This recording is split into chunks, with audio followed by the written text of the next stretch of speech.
කල්පනා කරලා බලන්න. ඒ විතරක් නෙමෙයි. මේක අපිට ටිකක් අමාරුම කාලයක්. දිවිච්ච ක්‍රමයකින් තවත් ක්‍රමයකට මාරු වෙන සංක්‍රාන්තික කාලය අමාරුයි. දිවිච්ච ක්‍රමයෙන් නරක වුණත් කොහේ හරි ගිහිල්ලා හැබැයි ඒක ටිකක් දුර යන්න පුළුවන්. දිවිච්ච නරක මජර ක්‍රමයකින් තවත් ක්‍රමයකට මාරු වෙන සංක්‍රාන්ති කාලය ටිකක් අමාරුයි. ඔය පොඩි චෝදනා තියෙනව නේද? ඒකට මම උදාහරණයක් කියන්නද? දැන් ඔයාලා දන්නවා අපිරිසුදු වතුර භාජනයක් තියෙනවා නම් ඒකට පැහැයක් තියෙනවා, ඒකට හැඩක් තියෙනවා, ඒකට ගඳක් තියෙනවා, ඒකට නිලමැස්සෝ එනවා. පිරිසුදු වතුර භාජනයක් තියෙනවා නම් ඒකට පැහැයක් තියෙනවා, හැඩක් තියෙනවා, ගඳක් තියෙනවා, සුවඳක් තියෙනවා.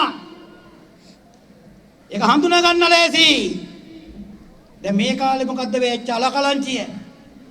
අර තිබිච්ච ගඳ ගහන වංචාව දූෂණේ හොරකම නාස්තිය හිවහා ගිය ඒ ගඳ ගහන වතුර භාජනයේට අපි ඇවිල්ලා එකතු කරනවා පිරිසිදු වතුර. දැන් මේක මේ කාලේ කවලම් වෙච්ච එකක් තියෙනවා. නිලමැස්සොත් ඉන්නවා, මීමැස්සොත් ඉන්නවා.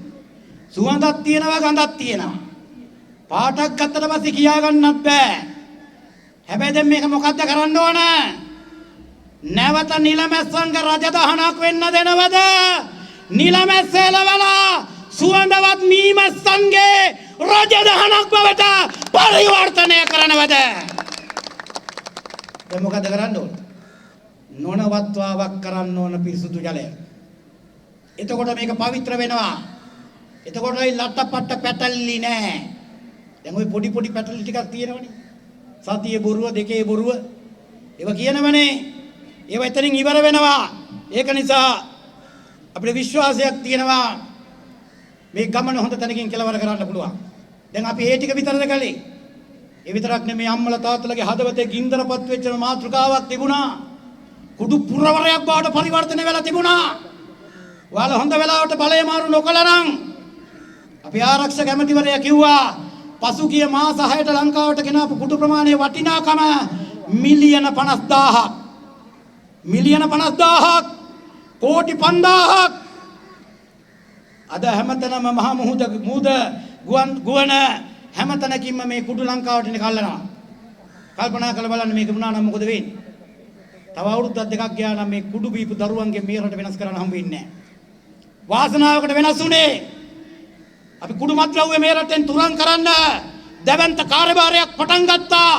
කොතැන බලවේග ආවත් කුඩු මේ රටින් අයින් කරලා මිසක් විසමද්‍රව්‍ය අයින් කරලා මිසක් මේක පස්සට ගන්නෙ නෑ. මේක පස්සට ගන්නෙ නෑ. ඒ විතරක්ද? පාතාලය රජ කරපු රටක්. මට ඊපෙරද හික්කඩුවේ ගියාට පස්සේ මට කිව්වා ව්‍යාපාරිකයෙක් අනේ ඇමතිතුමා 2024 අවස්ථා 4කදී කෝල් ආවා. මිලියන 1.5ක් විතර පගාව දුන්නා. ඔබතුමාලට පින් සිද්ධ වෙන්න 2025 එක කෝල් එකක් ආවේ නැහැ කිව්වා. ආවේ නැහැ කිව්වා. ඉතින් පාතාලයට වැටබඳිනවා. ඒ විතරක් නෙවෙයි, නීතිය ක්‍රියාත්මක වෙනවා. මේ ආණ්ඩුව හැදුවේ කන්න බොන්නටත් වඩා අපි දන්නවා ඔයාලට තිබිච්ච දෙවන්ත ප්‍රශ්නයක් තිබුණා. නීතිය ස්ථාපිත නොවිච්ච රටක් තිබුණා. නීතිය ස්ථාපිත නොවි රටක් හදන්න බෑ. චීනයේ අංක 1 තමයි ලෝ ඇන්ඩ් ඕඩර්. ඊට පස්සේ තමයි අනිත් ඒවා ගන්නේ. නීතිය හැදුවා. කල්පනා කරලා බලන්න. අද මේ ඉන්න මහජන නියෝජිතයෝ ඔක්කොම නීතියට යටින් ඉන්න අය. ජනාධිපතිතුමාගේ ඉඳලා. දැන් බලන්නකො මේ අපි ආවේ නැත්තම් අර ටික හිරේයි.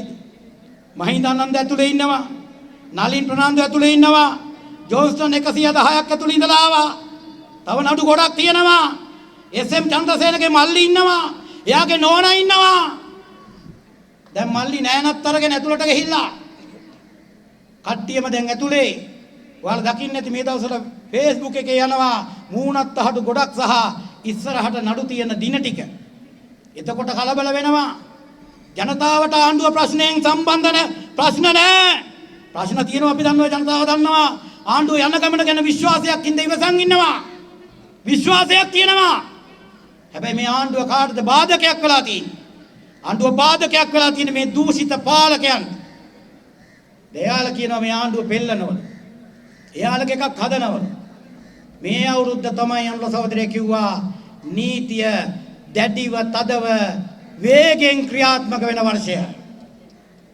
මේ අවුරුද්දෙන් පස්සේ යාට ආණ්ඩුවක් හදනවා නම් එයාලගේ පක්ෂයේ නම බවට පත් වෙන්න ඕන ඒකාබද්ධ බන්ධනාගාර පොදු ජන පක්ෂය. ඒක තමයි පක්ෂයේ නම. දැන්ටත් ඉන්නව කීප දෙනෙක්. එයාලගේ කලින් හිටපු කට්ටියක් ඉන්නවා සොත්තිපාලගේ පුතාලා ජුලම් පිටේ අමරලා බඩු කෑලි ටිකත් ඇතුලේ. එයාලා ආණ්ඩුවක් හදනවා නම් හදන්න ඕන. ඒ පක්ෂ නම තමයි ඒකාබද්ධ බන්ධනාගාර පොදු ජන පෙරමුණ. එයාලගේ ලකුණට හොඳම ලකුණකුත් ඕනනම් අපිට දෙන්න පුළුවන් මාංචු කූට්ටම. හොරු කලබල වුණාට අපි කලබල වෙන්නේ නැහැ. හොරු කලබල වුණාට අපි කලබල වෙන්නේ නැහැ. ඒ නිසා අපි දිග ගමනක් ආවේ ලොකු ගමනක් ආවේ. ওই ටික කරගෙන යනක මම මේකත් කියලා අවසන් කරන්නම්. ඒ විතරක් නෙමෙයි ඔයාලගේ මේ නිලෙන් කොලෙන් ඔයාලගේ බලපු නැති ප්‍රධාන ප්‍රශ්න දෙකක් තිබුණා. එකක් තමයි යාලා කවදාකවත් මේ රටේ ජනතාවගේ නූගත්කම නැති කරන්න වැඩ කරේ නෑ. මොකද නූගත්කම පැටව ගැහිම තමයි යාලට පාර්ලිමේන්තුවට යන්න පාවඩය බවට පත් වෙන්නේ. ඒ නිසා නූගත්කම නැති කරන්න කටයුතු කළේ නෑ.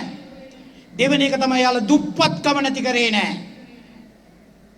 දුප්පත්කම නැති කරා නම් සෙබිලි තහඩුවට වැසිකිලි පෝච්චියට ඡන්දෙ ගන්න බෑ. ඒ නිසා දැන් අපි පටන් ගත්ත මේ වැඩ කරන ගමන් ආර්ථිකය ස්ථාවර කරන ගමන් දේශපාලන සංස්කෘතිය වෙනස් කරන ගමන් දිට්ඨාවට මුහුණ දෙන ගමන් සහනාධාර ජනතාවට බෙදෙන ගමන් ට්‍රිලියන් 1.4ක ආයෝජන පටන් ගන්න ගමන් ඒ විතරක් නෙමෙයි පටන් ගත්ත ප්‍රධාන වැඩ දෙකක් අධ්‍යාපන ප්‍රතිසංස්කරණ මේ කියපු ඔක්කොටම වඩා අපිට ලොකුම වැඩ ඒක. රටක් හදන්න තියෙන්නේ ප්‍රධාන සම්පත් දෙකයි. එකක් එම රට සතු මානව සම්පත, අනිත් එක එම රට සතු භෞතික සම්පත. අපිට ගොඩාක් භෞතික සම්පත් නැහැ. ඒක නිසා අපිට රත්තරන් වගේ වටින්නේ මේ රටේ දරුවෝ, මේ රටේ මානව සම්පත. අනේ මානව සම්පත දියුණු කරන්න අධ්‍යාපනයේ දෙවන්ත ප්‍රතිසංස්කරණ පටන් ගත්තා. පළවෙනි ශ්‍රේණියෙන් පටන් ගත්තා. ගහට කොළට සතා සිව්පාවට අම්මට තාත්තට ආදරය කරන දරුවෙක්, රට ගැන හිතන දරුවෙක්, අන්නේ දරුවන් නිර්මාණය කරන්න පටන් ගත් අධ්‍යාපනයේ දෙවන්ත වෙනසක්. අපි දැක්ක සජිත් ප්‍රේමදාසලා එකට කරපු වැඩි. අර ධර්ම චක්‍රය වෙනස් කරා කියලා. අපේ මහානායක හාමුදුරුවෝ තෝරලා දීපු ධර්ම චක්‍රය, සම්බුද්ධ ජයන්තියට පාවිච්චි කරපු ධර්ම චක්‍රය අපි දාන්න ඕන. ඒකද එහෙම නැත්නම් සජිත් කියන ධර්ම චක්‍රයද? මෙහෙමයි මේව කඩාකප්පල් කරන්නේ. ඒවට ඉඩ තියන්නේ නැහැ. ඔයාලගේ දරුවෝ වෙනුවෙන් දියුණු මානවයෙක් හදන්න, ලෝකයේ අතඹුලක්සේ දැක ගන්න, ලෝකයට ඉහළින් හිට ගන්න දරුවෙක් නිර්මාණය කරන්න අධ්‍යාපන ප්‍රතිසංස්කරණ කියනවා.